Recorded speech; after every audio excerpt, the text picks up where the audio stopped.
Merci à toutes et à tous d'être ici avec nous. C'est avec grande joie que je contemple cette salle remplie.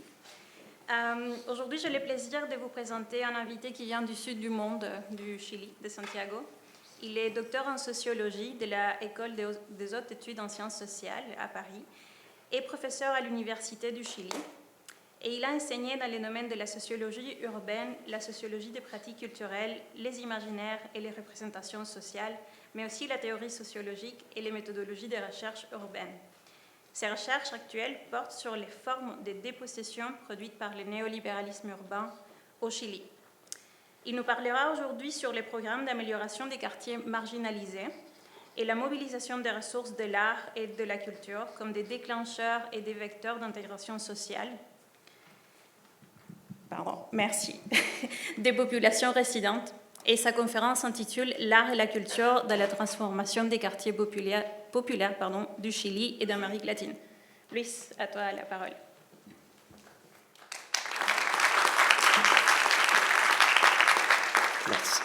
Merci Gabriela, merci tout le monde. Je suis très content d'être ici avec vous cet après-midi. C'est vraiment génial d'être avec ces gens. On a partagé la journée d'hier et c'était magnifique en discutant avec les étudiants. Et je voudrais d'abord remercier des collègues en France et au Chili qui m'ont aidé dans ces parcours, qui m'ont aidé à produire ce que je vais présenter cet après-midi. Catherine Paquette, Amael Dupré, Fernando Sandón, Monica Auban. À mon avis, il faut toujours reconnaître le travail collectif, même si c'est moi qui présente cet après-midi, il faut reconnaître les travaux de mes collègues. Et donc, je ne suis pas sûr que j'aurai les temps de tout présenter. J'ai très envie de tout montrer, mais c'est compliqué de montrer tout ça dans 25 minutes. Donc, j'ai un plan A, je vais finir à la diapo 26, plus ou moins. Et, sinon, je pourrais continuer, mais c'est plus ou moins contrôlé, j'espère. Donc, d'abord, je pense que j'étais invité à cet symposium à propos d'un texte on a écrit ensemble avec Catherine Paquette sur les projets, sur les programmes de transformation des quartiers populaires en Amérique latine.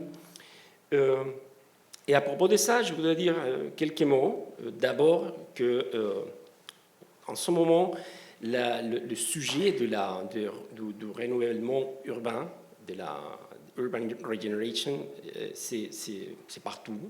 C'est partout, mais en Amérique latine, on a une sorte de spécificité parce qu'on a des choses, des transformations des centres-villes, des endroits, des fabriques, des friches, etc. Mais la particularité est peut-être du côté de la tradition comme on dit dans le diapo, en matière de transformation de quartiers populaires.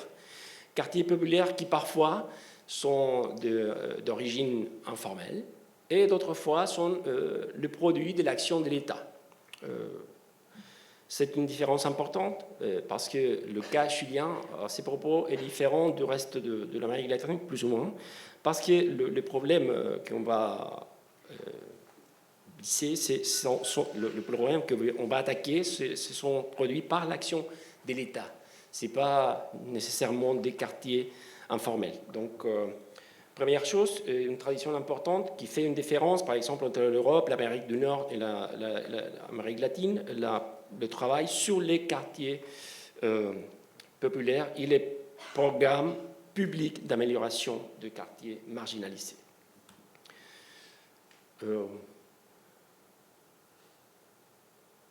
Et donc, si le processus de renouvellement urbain cherche à développer la compétitivité urbaine, le programme d'amélioration des quartiers, de sa part, cherche un autre objectif, qui c'est produire notamment de l'intégration des populations qui habitent dans ces quartiers. comme on dit là, à travers des projets qui cherchent à activer et maintenir une participation permanente, et je vais y revenir, et ainsi indirectement produire une transformation de l'espace urbain. Il y a une grande diversité, ce n'est pas la même chose évidemment en Mexique, au Brésil, en Argentine, mais on peut dire qu'il y a il partage ses propos de réduire les inégalités socio-spatiales, et même au niveau de la post-pandémie, je croise les doigts, même au niveau de post-pandémique, la ONU Habitat a proposé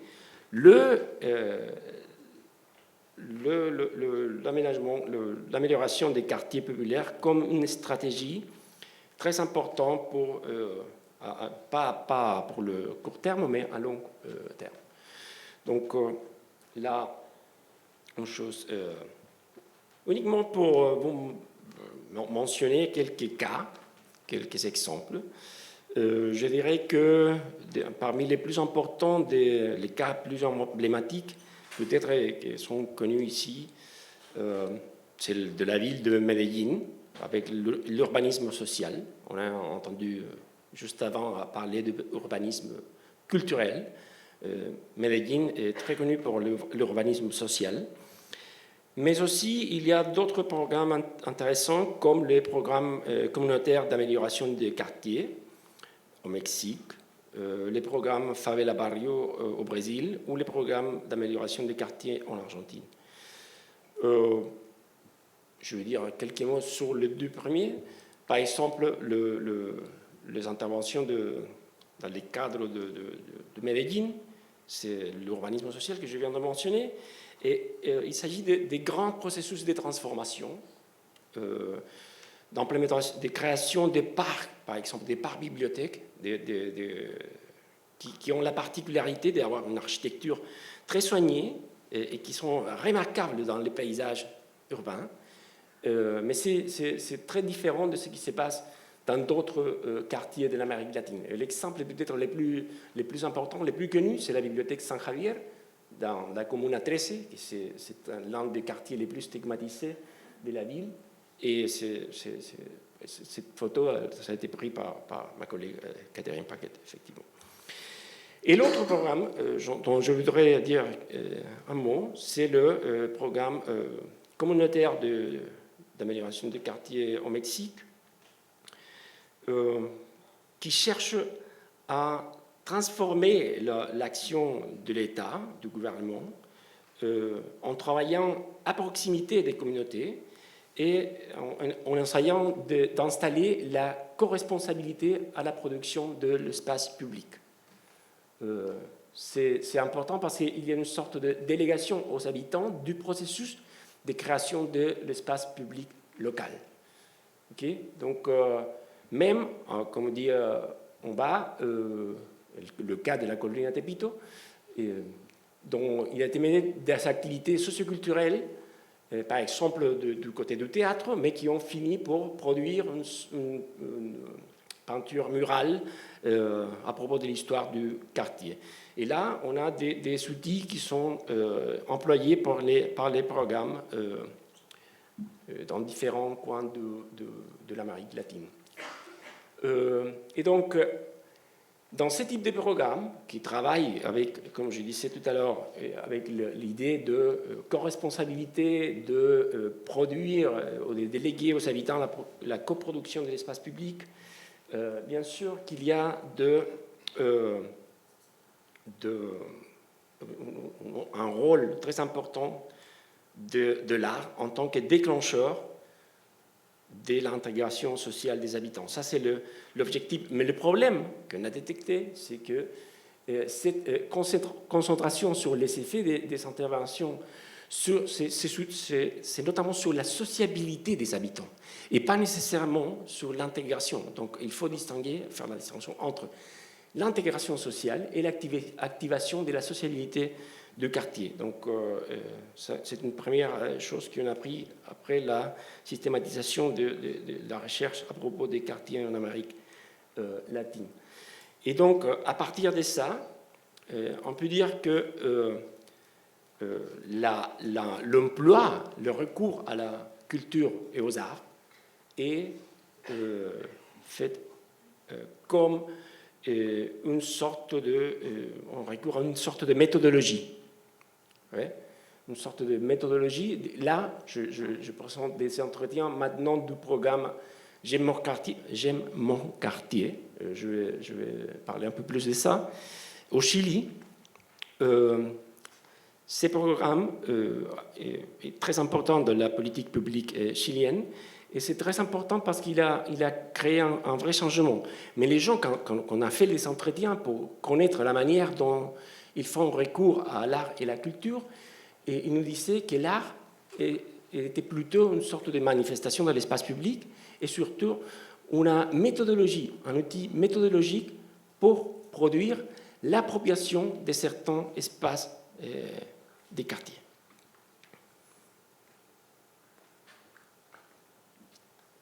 C'est notre entretien qui nous dit la même chose.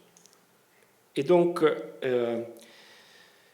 ce qu'on a repéré, c'est que même les animateurs sur le terrain, les cadres de ministère n'ont pas une perspective pour comprendre l'action, l'usage, le rôle de l'art et de la culture, et que même dans les documents d'évaluation de ce type de programme, il y a une sorte de concentration sur les dynamiques de participation, mais pas nécessairement sur les spécificités de l'usage de l'art et de la culture.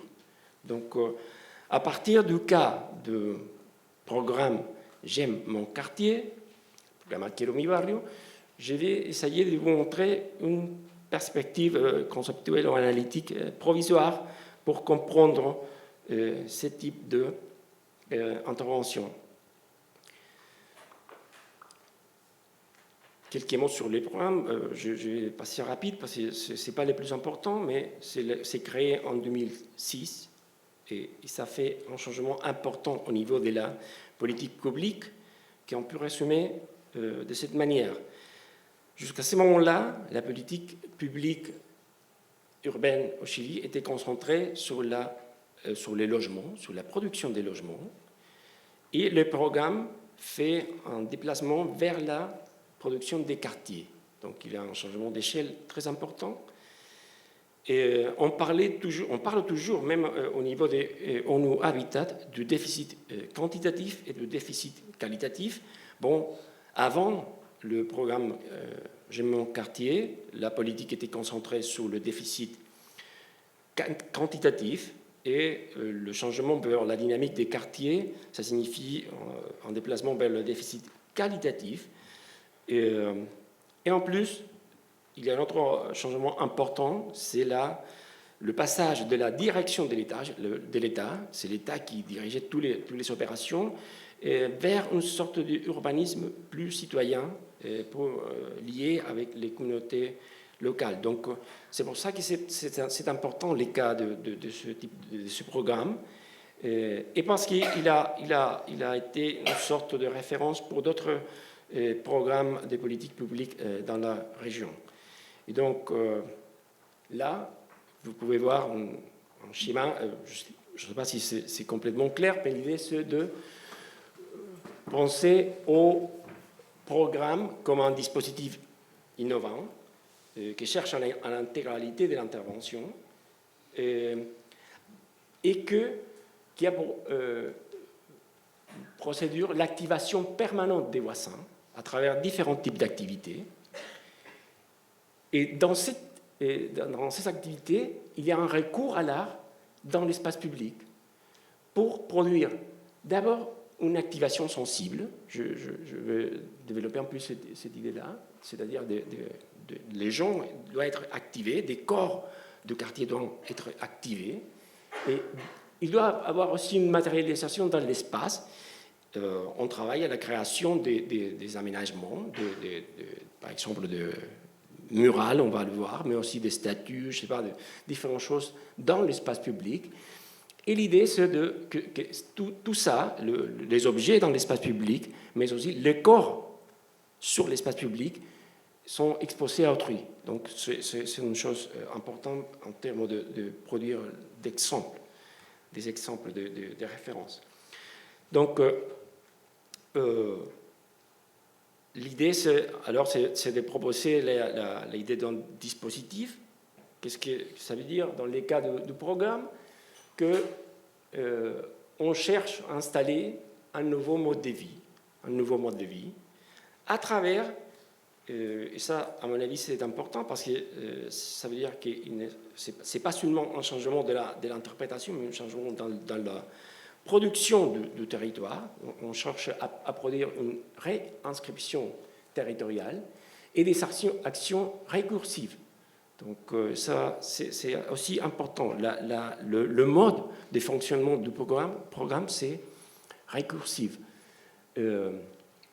Et d'autre part, j'avais dit l'affectation sensible. Pourquoi c'est important pour nous, cette idée? Bon, c'est parce que le changement qui est recherché est au niveau des dispositions des sujets, mais des dispositions fondamentales liées à la manière dont ils perçoivent, ils conçoivent et se lient émotionnellement à leur quartier. D'où la signification du nom du programme, qui à mon avis, ce n'est pas anodin. J'aime mon quartier. Et je vais parler un petit peu plus de ça immédiatement. Donc, ce qu'on a essayé de faire, et peut-être c'est intéressant pour les gens qui travaillent au niveau de la médiation ici, c'est de transposer des concepts créés par exemple par Antoine Aignon au niveau du goût et de la culture, de la musique particulièrement, du côté de l'intervention sur les quartiers. Et donc on a pris la notion de médiateur. Oui.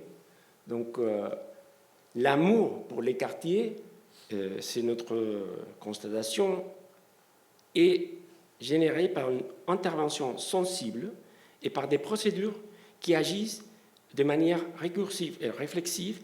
Et parmi eux, premièrement, la création du quartier, le titre du programme, l'équipe de quartier, etc. Les choses qui sont là et que je vais développer tout à l'heure. Pourquoi la création du quartier? Parce que dans la politique publique chilienne, n'existe pas la notion de quartier. Donc, parfois, les gens habitent dans un coin, ils l'appellent la Villa X, mais la notion de quartier n'existe pas. Donc, le premier défi pour le programme, c'est de composer cette unité au niveau territorial. Le dire aux gens, aux habitants, vous habitez dans un quartier qui s'appelle de cette manière-là. J'insiste, parfois, les gens reconnaissent l'existence d'une villa, d'une population, etc., mais ce n'est pas toujours le cas. Donc, la première chose, c'est de reconnaître ça. Et en plus, parfois, les gens ne considèrent pas les mêmes types de frontières entre quartiers. Donc, il faut produire le quartier, il faut produire cet objet d'affectation. Après, le titre, j'aime mon quartier, d'après les entretiens qu'on a réalisés avec les gens, avec les équipes de terrain, etc., les animateurs sur le terrain, ils nous disent que le titre fonctionne presque comme une commande, presque comme une sorte d'injonction pratique. Il faut aimer leur quartier.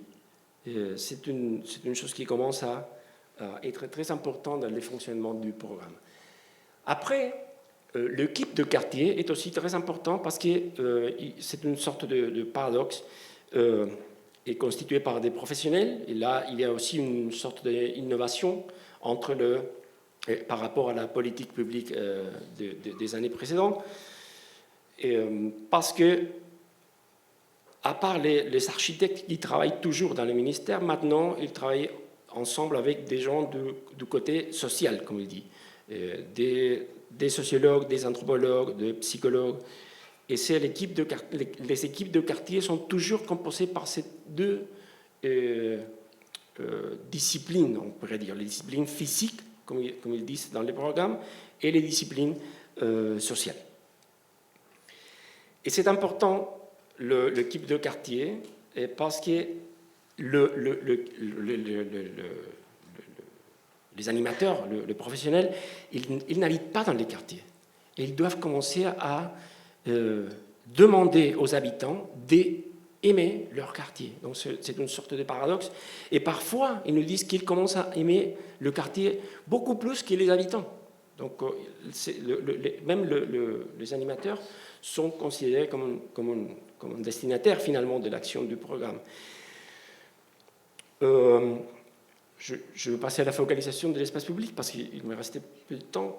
Et donc, la focalisation sur l'espace public, c'est aussi une innovation parce qu'il y a une différence importante dans un pays comme le Chili, qui est, vous savez, nous sommes très, très néolibéral, donc pour nous, la propriété privée, c'est très important. On est en train de changer ça, peut-être dans la nouvelle constitution, on ne sait jamais. Mais déplacer l'attention vers un objet de propriété commune, ce n'est pas évident du tout pour les gens qui habitent dans ces quartiers. Et donc, là, c'est un changement très important aussi. Pour ça signifie produire de la signification pour l'espace public. Et je voudrais dire quelques mots aussi sur la production des communautés. On parlait justement au moment de déjeuner avec des collègues. Parce que la communauté, ce type de programme fonctionne avec l'idée que les gens font partie des communautés. Mais parfois, les gens ne se reconnaissent pas comme faisant partie d'une communauté. Et parfois considèrent qu'il n'existe pas la communauté. Donc, le programme doit créer cette idée à travers l'action, la production d'objets dans l'espace public, mais aussi, comme l'a vu pour le cas du programme de Mexique, à travers la production d'une histoire du quartier. Et c'est très important parce que la production de cette histoire du quartier est concentrée, on pourrait dire, et sur la notion de fierté. Produire une histoire du quartier a pour objectif de déclencher la fierté des habitants pour simplement habiter ces lieux. Mais ce qui nous semble très important de mentionner, c'est que toujours il faut rappeler que la notion de fierté est articulée généralement dans une opposition binaire avec la honte. Et là, c'est une chose très importante à montrer, parce que le programme dit qu'il va travailler sur la reconnaissance de ses habitants, parce qu'on arrive dans ces quartiers, on lui dit, bon, vous habitez dans un quartier qui s'appelle X ou Z, je ne sais pas, on cherche à produire de la fierté pour, à leur fois, produire l'appropriation du quartier, l'appropriation de l'espace public et produire aussi la durabilité de l'intervention. Mais le même chaîne, on peut penser la même chaîne, mais pas pour la production de la durabilité de l'intervention, mais plutôt pour lutter contre la stigmatisation. Et là, je voudrais conclure par cette idée, parce que la honte et les attentes de reconnaissance, il faut rappeler qu'ont pour origine des longs processus de dénigrement symbolique de certaines communautés et de leur territoire. En d'autres termes, la sensation d'être en bout au discrédit de la discrimination que représente quotidiennement de nombreux habitants s'explique au moins par un processus de stigmatisation territoriale. Et donc, au niveau de la médiation, à mon avis, il y a des choses importantes à retenir ou à réfléchir. Hop. Oh. Je me suis trompé. Désolé.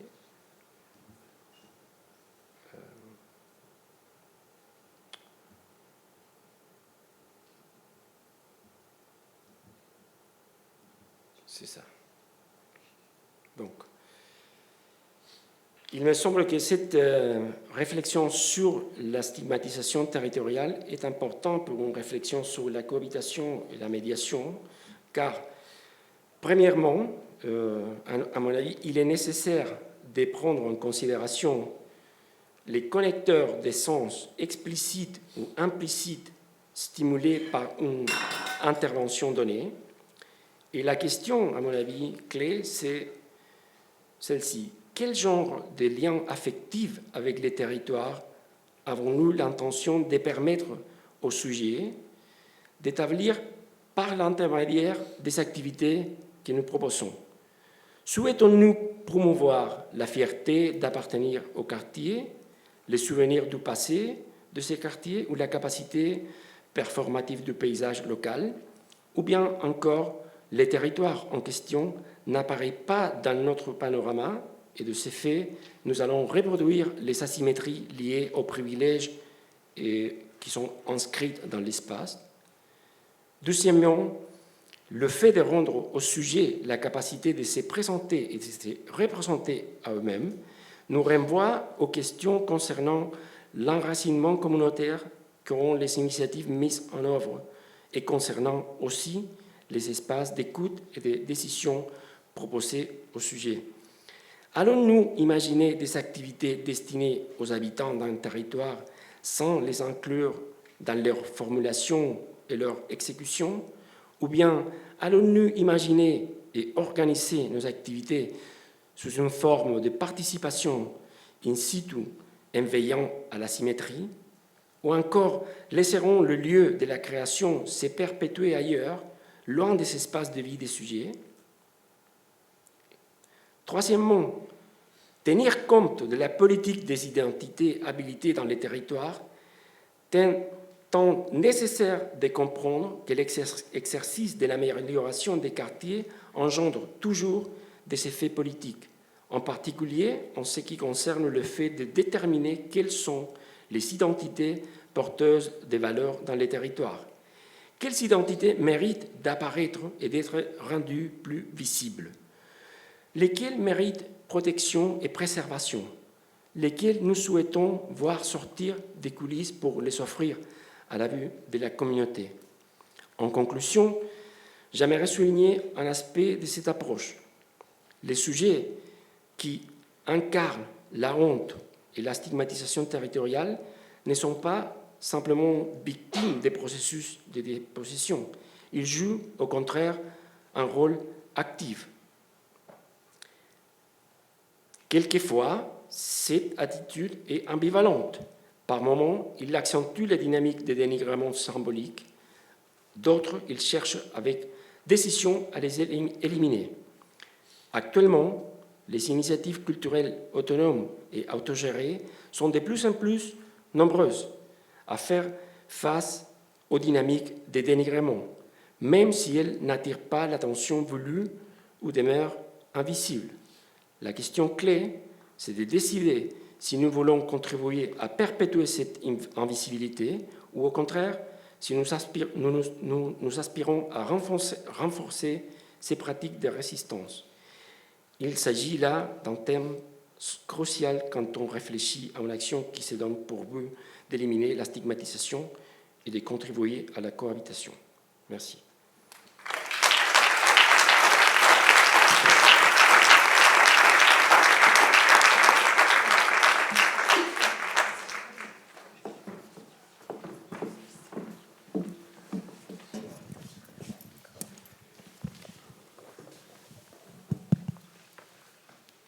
Merci Luis pour cette riche présentation.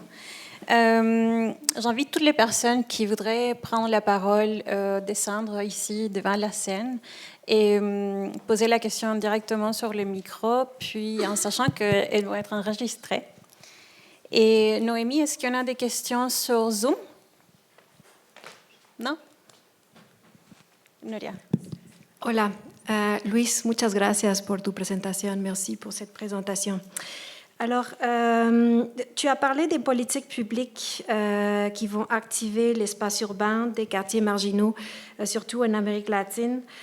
Toutefois, je vois un paradoxe qui est très intéressant parce que nous parlons des quartiers marginaux, ces espaces périphériques, ces espaces qui sont en fait autoconstruits dans un déficit d'État dans les temps modernes, quasiment des quartiers qui se sont peuplés dans les années 40, 50, 60, et puis vraiment dans une explosion de ce méga-urbanisme qui définit très bien l'Amérique latine dans les années 80. C'est des quartiers que des personnes qui se sont auto-organisées pour construire leurs écoles, les rues, pour mettre en place la lumière et toute l'infrastructure urbaine qui les définit aujourd'hui. Donc, il y avait déjà une dynamique de participation, une dynamique communautaire qui était inhérente à cette autoconstruction ou cette dynamique d'autoconstruction. Moi, j'ai l'impression que, et tu me diras ton opinion, c'est vers là où je voudrais aller, que cet espace était déjà négocié, cet espace était déjà autoconstruit, c'était déjà un espace qui était dont les gens ont produit, en fait. Donc, les politiques publiques s'invitent dans cette négociation de cet espace qui est déjà acquéri par cette dynamique du sensible.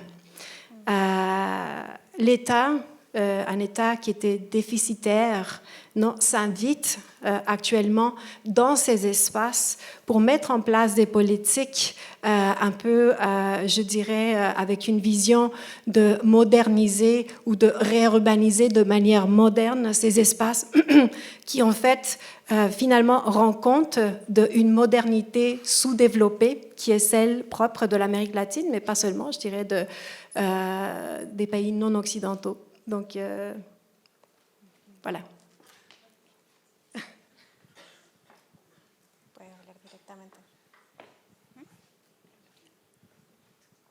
Merci, Nouria, pour cette réflexion.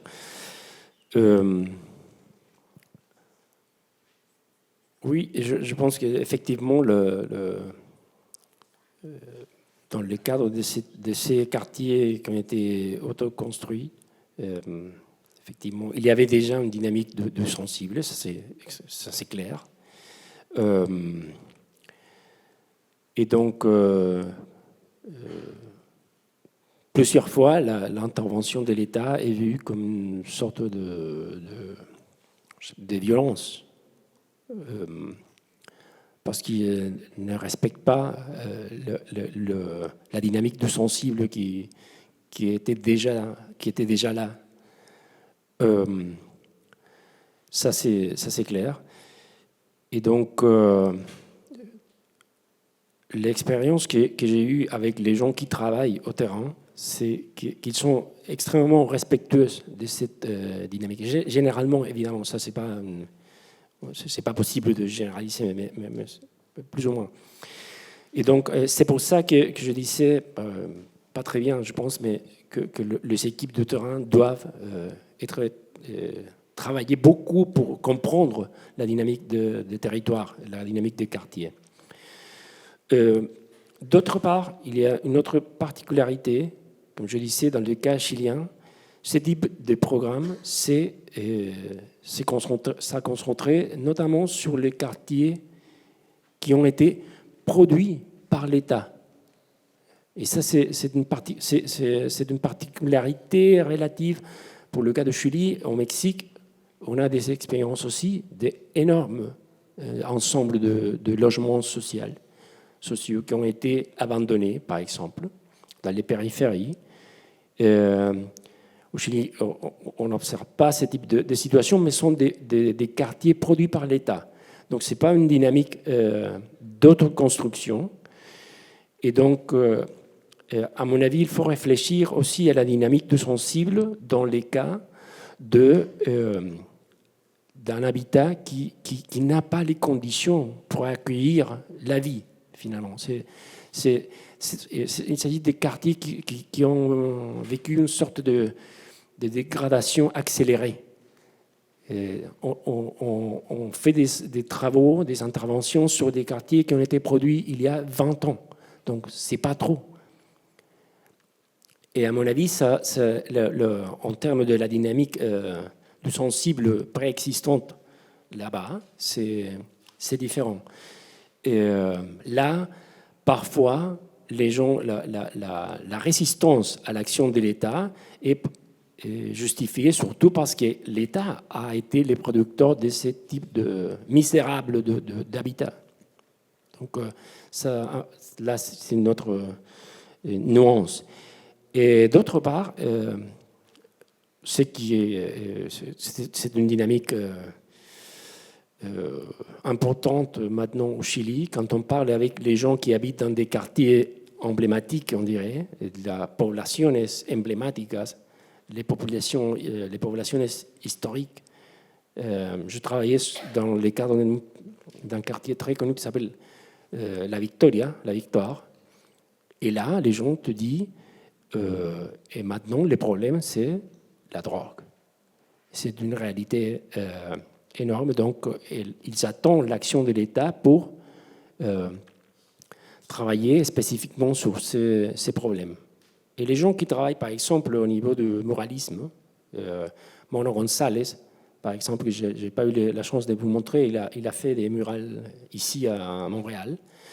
Il dit que le muralisme, le travail avec des murales, ça sert à faire face à la drogue dans les quartiers. Donc, je pense que ta réflexion est extrêmement importante et énorme. Et c'est ça que je peux dire à propos de ça. Merci. Est-ce qu'il y a d'autres questions du public? Ève? Oui. Alors, merci beaucoup pour la communication. Moi, je voudrais savoir, c'est quoi la place, justement, des populations locales dans les projets? Est-ce qu'elles peuvent être participantes? J'imagine que, bon, je passe des deux. Tu l'as dit au début de la conférence, les projets sont variés, mais ça peut aussi faire un peu de millage sur la question qui a été posée. C'est-à-dire, est-ce que c'est toujours une intervention du haut vers le bas, ou est-ce qu'il y a une possibilité de maillage et d'appropriation par les communautés? Oui, exactement, c'est ça. Je ne sais pas si je n'ai pas eu le temps de le dire, mais les choix que j'ai faits, peut-être on n'était pas le meilleur, mais oui, tout à fait. La différence de ce type de programme, c'est justement de travailler avec les habitants. Et donc, les exigences pour les équipes qui travaillent dans les quartiers sont énormes aussi, parce qu'en termes de temps, ils n'ont pas beaucoup de ressources. Donc, ils doivent être jour et nuit sur le terrain parfois, parce que l'idée de l'intervention, c'est justement de travailler avec les gens, de le faire partie à la production de leur quartier. Donc là, je trouve que c'est une chose intéressante, même si il faut reconnaître, comme disait tout à l'heure Nouria, qu'il y a une dynamique du sensible précédente. Là, parfois, c'est une sorte de se réveiller et de dire, bon, il faut faire quelque chose pour les quartiers avec ces gens qui viennent travailler avec nous, mais c'est à nous, les habitants du quartier, de travailler à propos du quartier. Donc ça, c'est important. Donc c'est vrai, c'est une initiative créée depuis le haut et en plus en tenant comme exemple les travaux développés en Europe, notamment en Belgique. Mais c'est de travailler avec les communautés et produire ce type de maillage que tu avais mentionné. Ouais. Je pense qu'on a la place, quelques minutes pour une petite question. Christian? Oui, merci. Merci beaucoup pour cette présentation très riche. Justement, pour poursuivre dans la lignée de la production avec les habitants du quartier, les communautés, tu as mentionné un élément extrêmement intéressant concernant la production d'une histoire du quartier. Donc, la question plus largement des représentations temporelles, le passé, l'appropriation du passé et même la construction du passé. J'aimerais t'entendre sur l'axe inversé, donc vers l'avenir, incluant les utopies, mais cet axe, l'ouverture des imaginaires, je sais comme chercheur, tu t'intéresses aux imaginaires aussi. quelle part dans tes travaux, dans tes observations, dans tes recherches, cette ouverture vers l'horizon des possibles, quelle part a-t-elle? Comment elle se traduit dans ces dynamiques du sensible que tu explores, résistance, honte, tout ça, donc l'axe temporel futur? Merci, Christian, pour cette réflexion aussi. C'est très intéressant.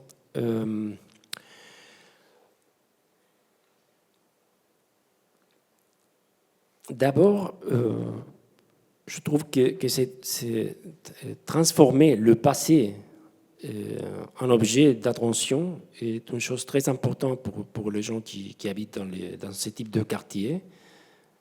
Parce que c'est un peu comme lui dire votre histoire est légitime. Donc, et là, je pense que ça, c'est bien évidemment avec des nuances, encore une fois. Mais je pense que ça, c'est très important.